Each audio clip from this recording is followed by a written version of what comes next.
তরমুজ যে ফলটা শুধু আমাদের শরীরকে ঠান্ডাই রাখে না, বিভিন্ন ধরনের পুষ্টি উপাদানও দিয়ে থাকে। তরমুজ এমন একটা ফল যেটাতে অনেক ধরনের ভিটামিন, মিনারেলস, বিভিন্ন পুষ্টি উপাদান রয়েছে, যেটা আমাদেরকে ডিহাইড্রেশন থেকে রক্ষা করে, যেটা গ্রীষ্মকালে একটা কমন সমস্যা দেখা যায়, ডিহাইড্রেশন। সো তরমুজে 92% পানি থাকে এবং ক্যালোরি খুবই কম থাকে।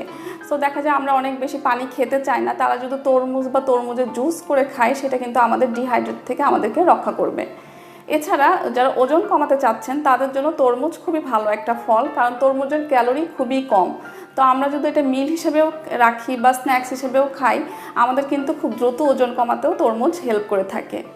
এছাড়া তরমুজে রয়েছে লাইকোপেন, যেটা আমরা গাজর বা টমেটোতেও পেয়ে থাকি, কিন্তু তরমুজের লাইকোপেনের পরিমাণটা অনেক বেশি, যেটা আমাদের কার্ডিওভাস্কুলার বা হৃদরোগের যে সমস্যাগুলো রয়েছে সেটা থেকেও কিন্তু আমাদের হেল্প করে থাকে।